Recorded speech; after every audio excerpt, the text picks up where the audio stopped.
ओम शांति। आज 10/5/2025 के बाबा के महावाक्य हैं कि ज्ञान की पॉइंट को स्मृति में रखो तो खुशी रहेगी। तुम अभी स्वर्ग के गेट पर खड़े हो। बाबा मुक्ति, जीवन मुक्ति की राह दिखा रहे हैं।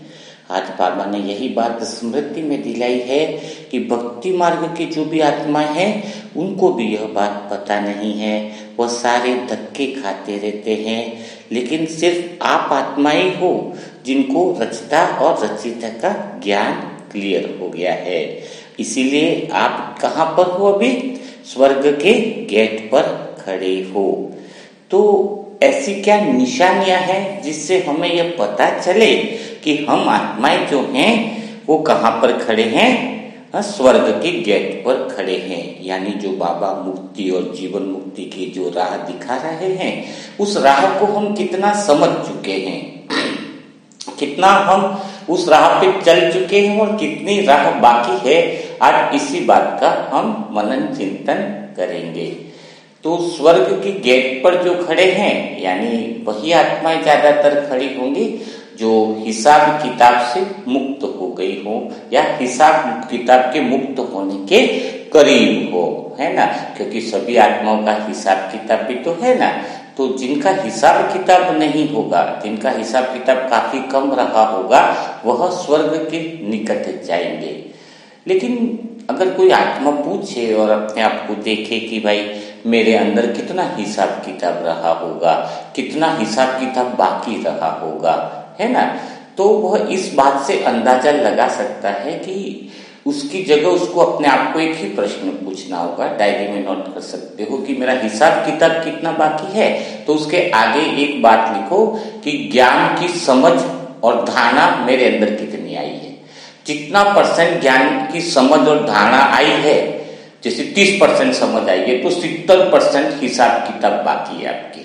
और अगर 70% समझ में आई है ज्ञान की, तो 30% हिसाब किताब बाकी है। और अगर आपको बहुत अच्छे से ज्ञान इसी पल इसी सेकंड में समझ ही आ गया है, तो आपके जीवन में कोई भी हिसाब किताब बाकी नहीं रहा है। एक छोटी सी कहानी से बात को समझाता हूँ कि एक राजा ने अपने बच्चे को गुरुकुल में भेजा कि सारी शिक्षाएं प्राप्त कर ले। काफी समय हो गया, कई साल बीतने के बाद राजा अपने बेटे को लेने गया आश्रम के अंदर। तो जैसे ही वो बेटे को लेने के लिए गया तो शिक्षा पूर्ण हो गई थी। तो जैसे ही राजा वहां पर आया तो गुरु ने उसके बेटे को उसके सामने छड़ी से बहुत अच्छे से पिटाई करी। तो राजा को बुरा भी लगा कि मेरे सामने भी पिटाई कर रहा है। लेकिन उसका लड़का जो था वो बिल्कुल ही चुप रहा, बिल्कुल ही शांत रहा। तो फिर गुरु को पूछा कि ऐसी पिटाई क्यों कर रहे हो तुम, इसको मारा क्यों? तो गुरु बहुत प्यार से मुस्कुराया और बोला कि इसको सारी शिक्षाएं मैंने दे दी, सारी समझ दे दी, ये पारंगत हो गया। लेकिन इसको पिटाई इसलिए करी है कि इसको पीड़ा का अनुभव हो जाए, कि अगर इसको पीड़ा क्या होती होगी उसको खुद को अनुभव नहीं होगा तो वो दूसरी संसार की आत्माओं की पीड़ा को समझ भी नहीं पाएगा, है ना। तो उसको पीड़ा का अनुभव भी जरूरी है। तो हम आत्माओं ने अगर अभी सब चीजों का अनुभव कर लिया है, ऐसा ज्ञान और समझ अगर हमें मिल गई है, तो हमें नई पीड़ाएं नहीं मिलेंगी और न ही हम किसी को दुख देंगे। जैसे अगर मुझे पता है कि दुख देने से, एक मन की पीड़ा से भी क्या परेशानी होती है, एक शरीर की पीड़ा से भी क्या परेशानी होती है, अगर मैं दूसरों को दुखों को देख करके भी अनुभवी होती हूँ तो मुझे वो लेसन की भी जरूरत नहीं है और वो कर्म भोग भी फिर मेरे सामने नहीं आता है। तो आज हम बात करेंगे कि फिर आज आप चेक करो अपने आप को कि आपकी ज्ञान की समझ कितनी बड़ी है, कितना % हुई है। आज पूरे मुरली मंथन में स्वयं को आईना बनाकर हमें उस समझ के अनुसार मुरली को देखना होगा, समझना होगा। तो सबसे पहली बात जो समझने की है कि अगर अभी कोई बात आपको समझा रहे हैं बाबा मुरली के द्वारा, तो क्या कहते हैं कि तुम्हें संपूर्ण बनना है, आत्मिक ज्ञान समझना है। तो जैसे ही आपके अंदर ये ख्याल आता है, क्या ख्याल आता है कि समझ लूंगा, कल समझ लूंगा, क्या है पॉइंट है, चलो मुरली तो सुननी है, कल समझ लेंगे, कल सुन लेंगे, कल संपूर्ण बन लेंगे। और बहुत कल्लू मन है ये, तुम्हारा मन कौन सा है? कल्लू मन है, जो हमेशा काम को टालता रहता है, कल कल कल, और कल कभी आया नहीं और 85-90 साल निकल गए, है ना। तो जो कल्लू मन वाली आत्मा है वो सदा पीड़ा में रहने वाली है, सदा दुख में रहने वाली है, और उससे इसके हिसाब किताब अंत तक इसका पीछा नहीं छोड़ेंगे। कल बोलना ही देहभान का प्रतीक है। कल कैसा है? कल क्या पता मैं वही पॉइंट बोलूं या ना बोलूं, कल क्या पता आपका मन वैसा रहे या न रहे, क्या गारंटी है आप वैसी ही बात सुनने के लिए आपका मन लायक रहे ना रहे। कल क्या पता मैं रहूं या न रहूं, इसकी कोई गारंटी नहीं। कल इसकी भी कोई गारंटी नहीं है कि आप रहो या न रहो, आप भी हो मैं भी हूं, कल वैसा समय रहे, वैसी भी कोई गारंटी नहीं है। तो कल्लू मन वाले जो हैं वो कभी भी सफल नहीं हो पाते हैं, न कभी वो पीड़ाओं से मुक्त हो पाते हैं।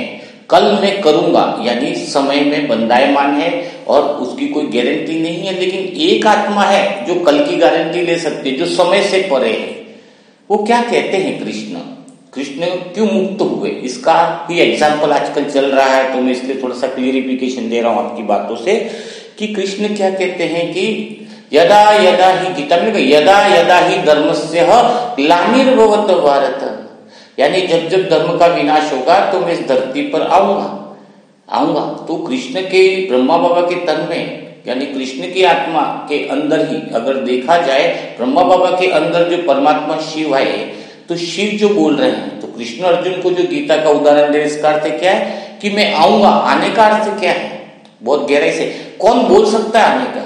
कृष्ण की आत्मा आई तो स्वतंत्र रूप में है, किसी के बंधन में नहीं है, किसी के कारण से नहीं आई, किसी के कारण से नहीं आए। परमात्मा शिव बाबा मीठे बाबा किसी के कारण से नहीं आए कि दुखों को छुड़ाना, मेरी ऐसी परिस्थिति होगी तो मैं आऊंगा। परमात्मा शिव ये नहीं कहते। परमात्मा शिव जो है वो एक्चुअल में स्वतंत्र है, बंधन से मुक्त है, कोई बंधन नहीं है उनको।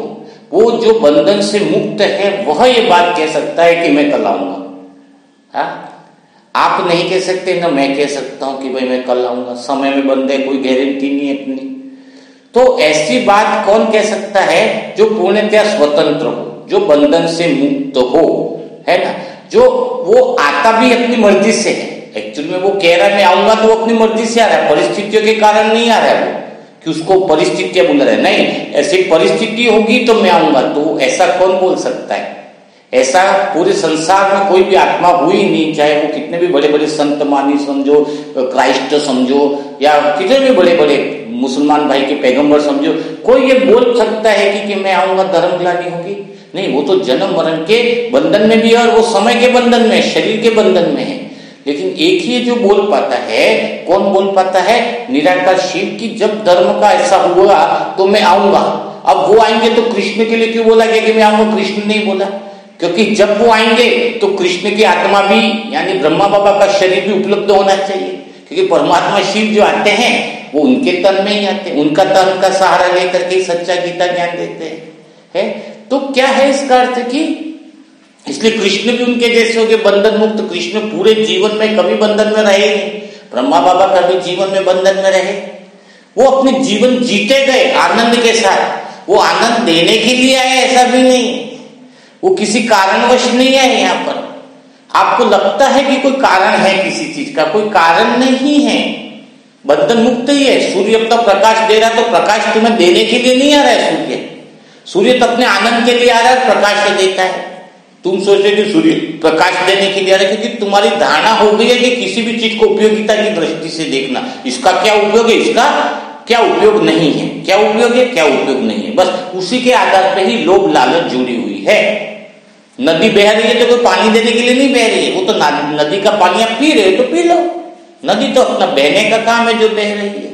तुम बोल रहे हो नदी उपयोगी है, ये है वो है वो है, वो अकारण उनके पास अपने स्वयं के आनंद के लिए। फूल निकला है रास्ते पे, आपके लिए फूल नहीं निकला है। आप सोच रहे फूल तो अपना निकला है, ठीक है, आप रास्ते में आए तो आपको सुगंध मिल गई।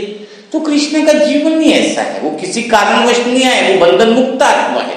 अंदर से ब्रह्मा बाबा की आत्मा बंधन मुक्त ही रही। अंदर से ये आपको लग रहा है कि ये बेगरी पार्ट आया, कोई भी बात का फर्क नहीं, वो तो चलते गए। जो भी रास्ते में आया वो आत्मिक स्थिति में बन गए थे, सुगंध लेते जाओ, वो आए तो हाँ, और रास्ते में कोई मिल गया, रास्ता पूछे कि कौन सा सही रास्ता, तो चलो भाई बीच में आ गए हो तो तुम्हें बता देते हैं कि ये रास्ता यहाँ से यहाँ का है। बीच में कांटे मिल गए तो भाई कांटे को चलो हटा दिया, अपने रास्ते में चल रहे हैं।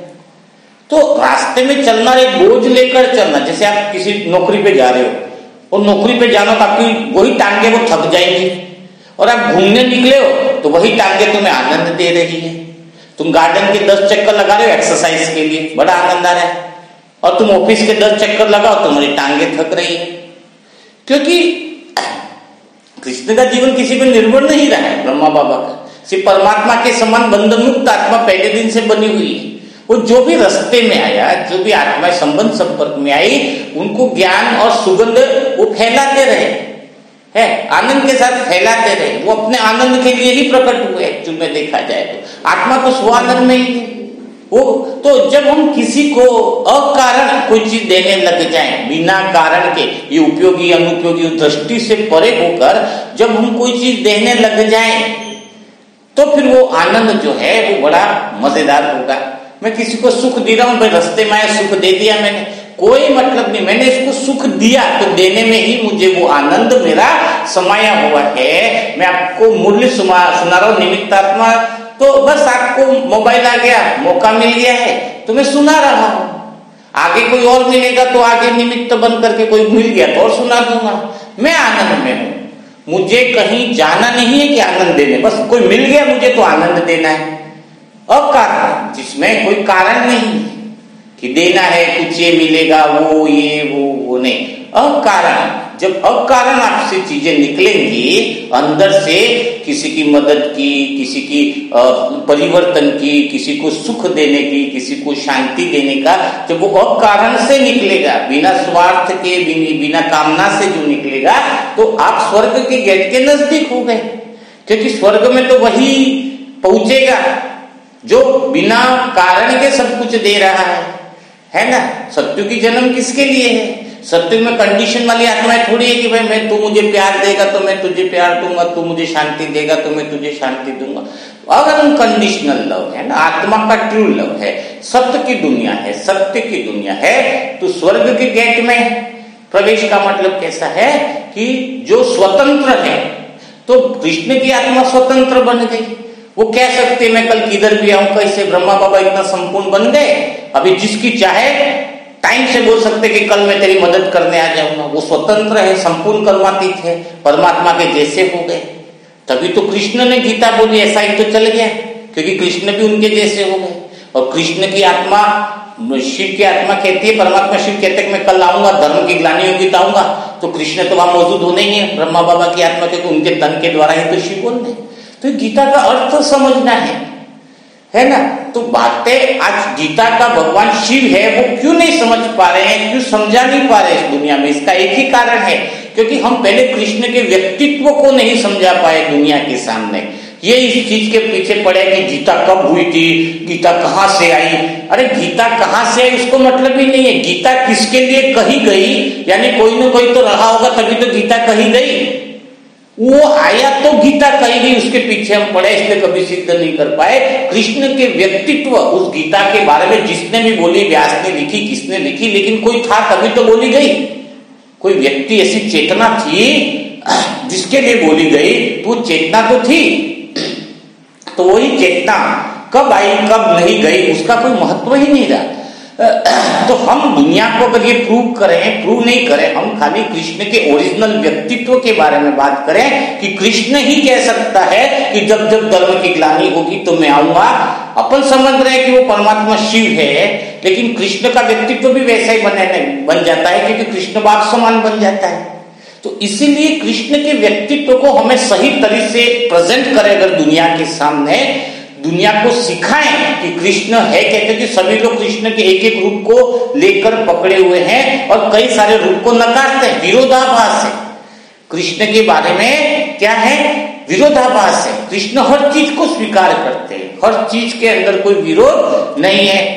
तो उसके अर्थों को हमें सही तरीके समझाने पर हम भी स्वर्ग के गेट पे होंगे, क्योंकि कृष्ण की अंदर की विशेषताएं जो हैं, उस परमात्मा ने जो विशेषताएं उनके अंदर भरी है वह हमें समझ में आने लगी।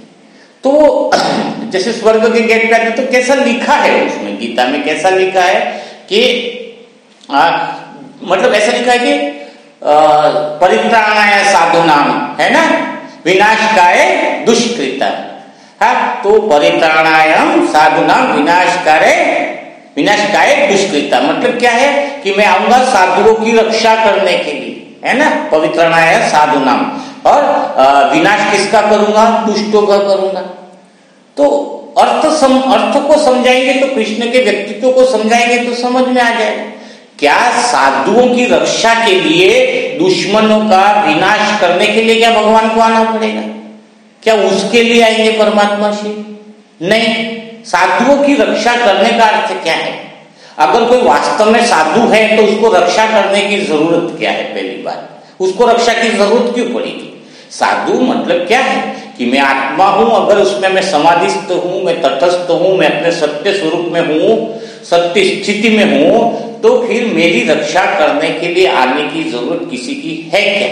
क्योंकि जो साधु होता है वो साधु है ही नहीं जो किसी को शत्रु मानता है। समाधिस्थ क्या है? आत्मिक स्थिति का क्या है अर्थ? कि जो जिसका कोई शत्रु ही नहीं हो सकता। आज जैसे मैं आत्मा समझती हूँ या आत्मा हूँ और अपने निज स्वरूप में स्थित हूँ, तो फिर मेरे लिए शत्रु है कहाँ? शत्रु तो है ही नहीं। या तो मैं साधु नहीं, और साधु हूं तो शत्रु नहीं। तो भगवान क्या बात कहना चाह रहे हैं? परमात्मा जी मैं फिर साधुओं की रक्षा के लिए, दूसरों का नाश करने के लिए आता हूं। अर्थ क्या हुआ इसका? इसका अर्थ क्या हुआ? इसका अर्थ यह हुआ कि तुम ढोंगी साधु बन जाते तो मुझे तुम्हारे लिए आना पड़ता है। मारने का काम तो कोई भी कर लेगा इस दुनिया में। तुम साधुओं की रक्षा के लिए, कौन सी साधुओं की रक्षा? साधुत्व की रक्षा के लिए परमात्मा को आना पड़ता है। तुम अभी ढोंगी साधु बन गए, जिसमें तुम्हें डर लग रहा है और एक बात लेकर के बैठे हो, मैं भगवान की याद में बैठा हूं, मेरी तुम रक्षा करो, मैं अच्छा काम कर रहा हूं, मैं बहुत बढ़िया काम कर रहा हूं, तुम मेरी रक्षा करो। बस एक ही पहलू पकड़ा रखा है। इसलिए जितने भी लोग हैं, जितने भी साधु संत क्या पकड़ा, ये अच्छा है, ये बुरा, अच्छा बुरा, हमारी बुराई से रक्षा करो। हम अच्छे बन गए, बाकी सब बुरे हैं, तुम मेरी बुराई से रक्षा करो। वो साधुत्व है नहीं, वो पूरा ढोंगीपन है द्वापर युग से लगा करके। ओरिजिनल आत्मिक स्थिति का ज्ञान नहीं। जिसको आत्मिक स्थिति का ज्ञान है, जो सच्ची साधना करे, वो साधु हुआ। तो जो सच्चा साधु बन गया है, उसके जीवन में कोई भी दुश्मन रहता नहीं है। आप अपने जीवन में लिखो कि कहीं वो साधुपन गया कि नहीं गया, और साधना आई कि नहीं आई। साधुपन यही कि भाई मेरी भाई बेकार है, मेरा पति बेकार है, पड़ोसी बेकार है, वो बेकार है।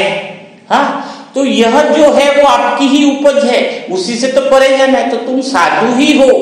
तुम साधना करने के लिए परमात्मा ने तुम्हें बैठाया है। तुम्हें असली साधना करने वाला, जो असली मौन में रहे, वो असली मुनि। जो असली मौन में रहे वो हुआ ना मुनि। तो परमात्मा तुम्हें साधना सिखाने के लिए आए हैं। दुश्मनों को मारना मना क्या है? जो तुम्हारे अंदर तुम्हारा साधुत्व, तुम्हारी साधना खत्म हो गई है, तुम्हारा स्वयं का सत्य स्वरूप जो खत्म हो गया है, उसमें स्थित करने के लिए आए हैं। और वही बात गीता में भी क्या बोली गई है परमात्मा शिव जो मूल्य के लिए करे कि मैं सारे धर्मों का तू समाप्त, है ना, सभी धर्मों का परित्याग करके अपने स्वधर्म में स्थित हो जाए, है ना। यानी मैं पति हूं, मैं हिंदू हूं, मैं मुसलमान हूं। तो धर्म कौन से? सारे जो देह के जो धर्म है उसको छोड़ करके तू असली साधना में स्थित हो जा, तो तेरे स्वर्ग के गेट खुले के खुले ही है। कृष्ण ने क्या किया? ब्रह्मा बाबा की आत्मा ने सारे देह और देह के धर्म को क्या कर लिया, है ना, समाप्त कर लिया। यानी सबको नंगा कर दिया। नंगा का अर्थ क्या है? यहाँ पे अर्थ कहते हैं ना कि कृष्ण ने नदियों में कन्याओं के वस्त्र उतार लिए, छीन लिए, पेड़ पर बैठ गए। अर्थ क्या? नंगा कर दिया। मीन्स क्या? देहपान का वस्त्र उतार दिया, सबको नंगा कर दिया। कृष्ण को मजा आता था सबको नंगा देखने में। अर्थ क्या है इसका? कृष्ण तो बड़े मजेदार हैं। नंगापन का अर्थ है कि देह रूपी वस्त्र सबके उतर गए और वो सारे कपड़े छीन के भाग गया। तो ब्रह्मा बाबा ने हम सबके कपड़े उतार दिए। कौन से उतारे? निमित्त बनकर देहवान के वस्त्र। कौन से देहवान के? कि मैं स्त्री हूं और मैं पुरुष हूं। है। ये देवान के सारे वस्त्र उतार दिए, इसी को ही बताया गया है। तो कृष्ण के व्यक्तित्व को सही तरीके से प्रेजेंट करना है तो लोग फिर समझेंगे कि कृष्ण इतना अच्छी सुपर क्वालिटी की जो आत्मा है, एक ही दुनिया में ऐसी आत्मा है जो विचार करने योग्य है कि जिसके बारे में जितना कहा जाए उतना कम है, और फिर पता चलेगा कि उसको बनाने वाला कितना अच्छा होगा, उसको ऐसा गुणवान बनाने वाला कितना अच्छा होगा। तो सबसे पहले परमात्मा शिव ने ब्रह्मा बाबा को साक्षात्कार में क्या कहा कि तुम मेरी सबकी शरण छोड़कर मेरी शरण में आ जाओ तो जीवन तुम्हारा धन्य हो जाएगा। उसी पल से ब्रह्मा बाबा उनकी शरण में आ गए। तो आप उनकी शरण में आए या नहीं आए, कितनी शरण में आए, उसको अभी हम चेक करते हैं, ठीक है ना। क्योंकि अर्थ समझेंगे तो शरण में जाएंगे। उस एक की शरण में जाने का अर्थ आपने क्या ले लिया?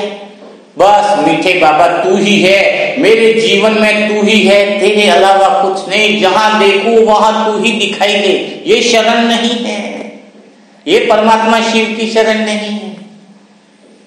ब्रह्मा बाबा ने ऐसा नहीं किया कि मैं तेरी शरण में आ जाऊं, यानी कि तो दुनिया से कोई मतलब ही नहीं रहा हूं। तो भाई मैं तो तेरी शरण में बैठ गया, अभी मुझे करना ही क्या है?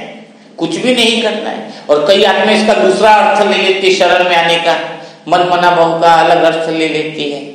क्या अलग अर्थ लेती है कि बस बाबा मेरा और दूसरा न कोई, दुनियादारी से कोई मतलब ही नहीं है। निमित्त है, शरीर बन के शरीर भगवान चला रहा है तो चल रहा है, लेकिन वो तो कुछ हुआ नहीं। अभी तक तो तुम शरण में आए नहीं। शरण में आने का अर्थ क्या है? एक की शरण में आने का अर्थ क्या है? तो उसको अर्थ को सही तरीके से आपको भी समझना होगा। एक की शरण में आना यानी अखंड हो जाना। अखंड हो जाना यानी एक मत हो जाना। एक मत हो जाना यानी एक विचार में स्थित हो जाना। एक विचार में स्थित हो जाना यानी एक संकल्प में स्थित हो जाना। एक संकल्प में स्थित हो जाना यानी एक का हो जाना। एक दृष्टि हो जाना, एक मत हो जाना, यानी निर्णय कैसा हो जाए? एक मत हो जाए, निर्विकल्प स्थिति आ जाए। वो कैसे है? बिल्कुल आसान है। अगर समझ में आ जाए शरण का अर्थ तो समझ में आ जाएगा। अब थोड़ा सा हम लेते हैं ब्रह्मा बाबा के जीवन को। अंदर का जीवन, बाहर के जीवन से कोई मतलब नहीं। अंदर की आत्मा का क्या स्थिति, कैसे वो ट्रांसफर हुई, उस बात को हम लेते हैं। उसी वक्त ट्रांसफॉर्मेशन कैसे आया। तो आज आप लोग भी तैयार हो जाओ ताकि आप स्वर्ग के गेट को खोल सको। और अभी खोलने इसी समय, कल्लू मन मत रखना कि कल खोलेंगे, बाद में मुरली सुनेंगे।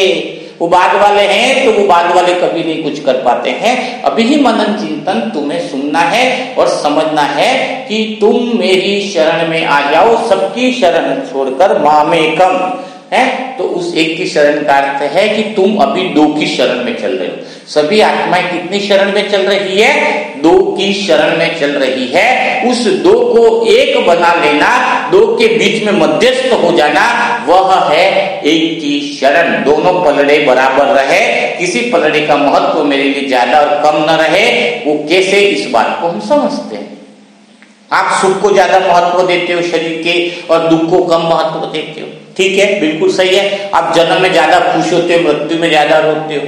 आपके लिए कई चीजें उपयोगी है तो कई चीजें अनुपयोगी है, उपयोगी को ज्यादा महत्व देते हो, है ना। तो आपके लिए शुभ अच्छी बात है, कोई बात शुभ समझते हो, कुछ बातें अशुभ समझते हो, कुछ बातें आपके लिए सही है, कुछ बातें आपके लिए गलत है।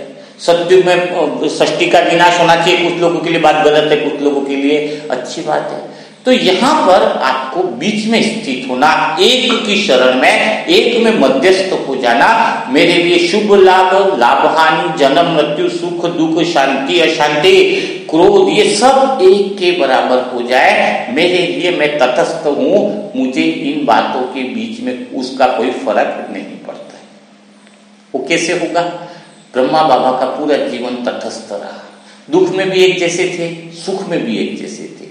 शांति अशांति सभी के अंदर उनके चेहरे पर कभी भी संशय बुद्धि, कंफ्यूजन वाला चेहरा या कंफ्यूजन वाला मन नहीं रहा। कल्लू मन भी नहीं रहा, कल वाला तुलनात्मक मन भी नहीं रहा, आप कंपैरिजन करते हो ये वो, तो वो सारी चीजें बंद हो जाए तो तुम एक की शरण में चले जाओगे। वो स्थिति तुम्हारी बन जाएगी जो बाप समान स्थिति है। तो वो कैसे बनेगी, थोड़ा यहां से हम शुरुआत करते हैं।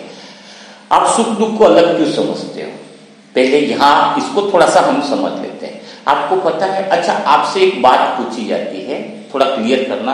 पूरी सीढ़ियां हैं, आप सीढ़ी पे चढ़ रहे हो, बीच में 4 सीढ़ी गायब है, ऊपर की 2 सीढ़ी तुम्हें दिख रही है, तो आप क्या समझोगे, ये सीढ़ियों की शुरुआत है, लेकिन वो सीढ़ियां अलग है, क्योंकि बीच की सीढ़ी तो दिख ही नहीं रही है तुम्हें, है ना।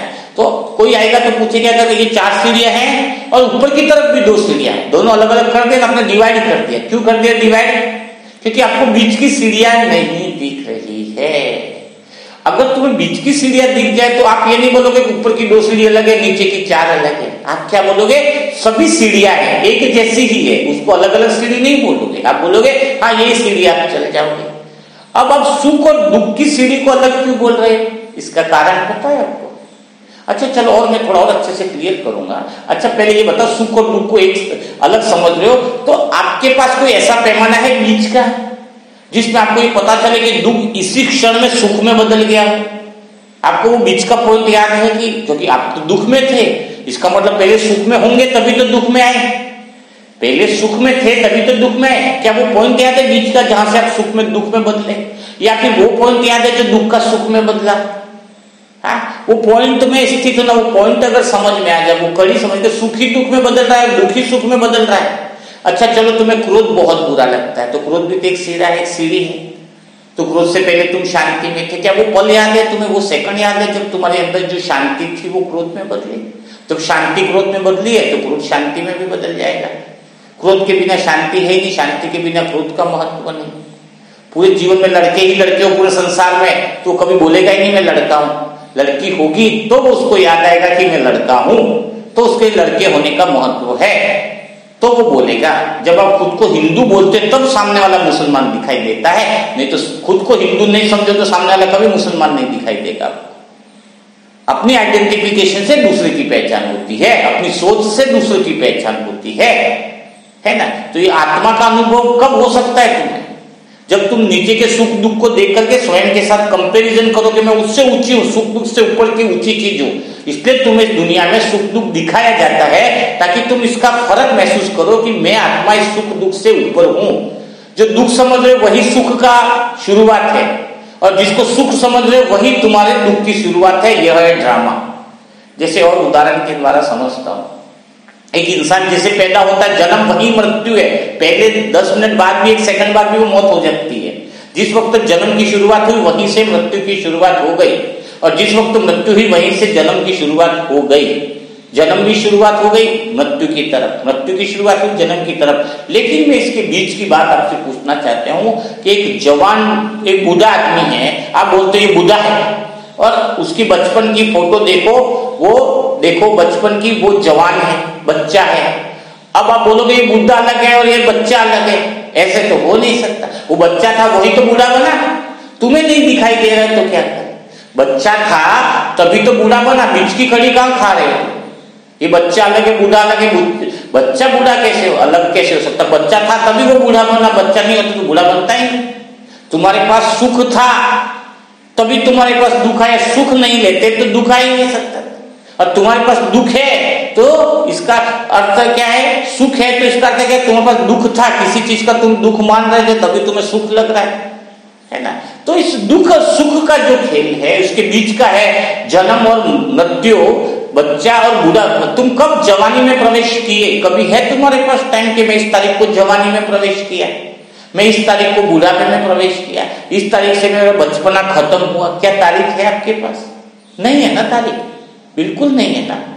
तो वो बीच की जो कड़ी है ना, जवानी से बुढ़ापा पहुंचने के बीच में जो एक पॉइंट है मध्यस्थ, वही योग है। उस मध्यस्थ स्थिति को पा लेना ही योग है। सुख दुख के बीच की स्थिति को पा लेना ही योग है। शांति है तो अशांति में कब बदली, वो मैं बीच की स्थिति में हूं, न तो मुझे शांति व अशांति में बदले, तो न तो मुझे अशांति से फर्क है न मुझे शांति से फर्क है। मैं तो ऊपर परम शांति में हूं। न मैं जन्म में ज्यादा पलड़ा झुका हुआ, न मेरी मृत्यु में। मैं जन्म भी, मेरी ऊर्जा जन्म के अंदर भी है तो मेरी ऊर्जा मृत्यु के अंदर भी है। मेरी ऊर्जा सेम है, ऊर्जा हर जगह का, मृत्यु में भी मेरी ऊर्जा काम कर रही है और जन्म में भी मेरी वही एनर्जी का यूज हो रहा है। बट मेरी एनर्जी का रूप आप ले लेते हो कि मृत्यु है, मेरी एनर्जी का रूप ले लेते हो कि शांति है। मेरी एनर्जी, क्रोध में भी तो मेरी एनर्जी काम आ रही है। क्या क्रोध बिना शक्ति के हो सकता है? तो ठीक है, मेरी एनर्जी क्रोध में काम आ रही है, पर मैंने जैसे ही समझ लिया कि क्रोध को महत्व नहीं दिया तो वही क्रोध वाला शांति में, इस एनर्जी में स्थित होता है। और जब मैं बीच में स्थित हो गया तो दोनों तरफ ऐसा संतुलन हो जाता है कि क्रोध और शांति के ऊपर परम मौन की अभिव्यक्ति हो जाती है। और जब परम मौन बीच वाली जब अभिव्यक्ति होना चालू हो जाती है तो संसार स्वर्ग बन जाता है, क्योंकि खुद का जीवन अंदर से स्वर्ग बन जाता है कि मुझे किसी को भी कोई फर्क नहीं पड़ता है। कुछ दिन पहले बता दें कि मुझे कुछ भी फर्क नहीं पड़ता है। बीच की स्थिति है, वह है सुख दुख की घड़ी से पार, प्योर जीवन, जीवन मुक्त स्थिति। जो बाबा ने कहा कि स्वर्ग में जाओगे तो जीवन मुक्त स्थिति में जाओगे, तो स्वर्ग के पास वही आत्माएं खड़ी हैं जो कृष्ण का जीवन यानी पूरे ब्रह्मा बाबा का जीवन में उनको बाहर की परिस्थितियों से कोई मतलब नहीं रहा। खाने की व्यवस्था रही नहीं रही, और सेंटर के लिए घर मिला नहीं मिला, लोगों को ज्ञान समझ में आया नहीं आया, किसी को बुखार आया नहीं आया, कई लोगों को बहुत ज्यादा पालना दी, ज्ञान लेकर के आगे बढ़े या छोड़ के चले गए, किसी भी बात की कोई परवाह नहीं रही। भगवान इतना सुबह समझाता है, तुम दिन भर में कोई बात नहीं मानते तो क्या भगवान नाराज होता है क्या? मानो न मानो भगवान को कोई फर्क नहीं पड़ेगा। भगवान का काम है समझाना।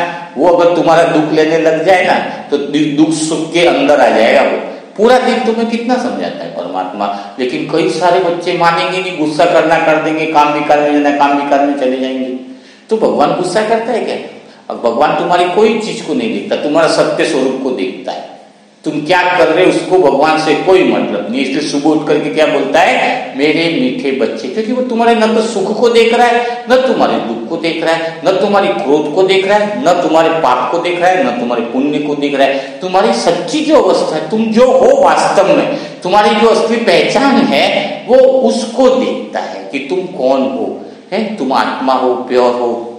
और सत्य स्वरूप को देखने से ही जो है वो हम बदलते हैं। तो आप अपने आसपास के परिवार को क्या अपने सत्य स्वरूप में देखते हो?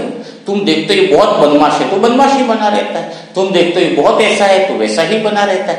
जब कुछ दिन भी अगर उनको सत्य स्वरूप में देख लो कि आत्मा सुख दुख से पार है, अभी वो सुख में चल रही है तो भी तुम खुश मत हो कि मेरा बच्चा बहुत सुखी है, क्योंकि वो दुख होने वाला है उसको। देखो सत्य बात है। तो सुख दुख से पार की स्थिति में जब उसको देखोगे कि वो अंदर से खुशी है, अंदर से ओरिजिनल में खुश है, अंदर से जो सच्चे सुख चाहिए परमात्मा सुख में है, उस स्थिति में देखने का प्रयास करो। तुम अपने बच्चे को शरीर के सुखों में सुखी देखना चाहते हो, वो तो कृष्ण की आत्मा के साथ संभव नहीं है, हमारी आत्मा के साथ संभव नहीं है। तो वो कौन सी ऐसी आत्मा है जो उसके साथ संभव हो जाएगा? नहीं, सुख के बाद दुख की शुरुआत है, दुख के बाद सुख की शुरुआत है, क्योंकि वास्तव में वो न तो सुख है न दुख है, सिर्फ चित्र और सपने चल रहे हैं। सपने जो आते हैं वो 20,000 साल पहले जो लोगों को सपने आते थे, आज भी वही सपने आते हैं। सपनों की क्वालिटी थोड़ी बदली, सपनों में शब्द नहीं रहते, सिर्फ चित्र चल रहे हैं। ये सपनों की दुनिया है, ड्रामा है। ड्रामा क्या है? कल्पना की दुनिया। ड्रामा को बोलते ही क्या, नाटक चल रहा है। इस नाटक में इन्वॉल्व होने की कोई जरूरत ही नहीं है ना, सत्य स्वरूप में स्थित होने की जरूरत है। तो आज काफी सारी कोशिशें करी हैं कि आप स्वर्ग के गेट की अर्थ को समझ पाओ, संपूर्ण अवस्था को समझ पाओ, सुख दुख से पार, मान अपमान से पार, शुभ लाभ से पार, शरीर के स्वस्थ और शरीर के रोग, एक तो शरीर रोगी है और एक शरीर स्वस्थ है, दोनों से पार की जो स्थिति है, उस स्थिति में स्थित होंगे तो स्वर्ग के गेट खुल जाएंगे। और ऐसा व्यक्तित्व जो कृष्ण का व्यक्तित्व है, ब्रह्मा बाबा की आत्मा का जो व्यक्तित्व है, जो जितना उसके बारे में बात करेंगे, जितना उसके बारे में समझेंगे, उतना नई बात सीखने को मिलती रहेगी। तो कल फिर मुलाकात करेंगे ऐसे मुरली मंथन के साथ। तब तक के लिए ओम शांति।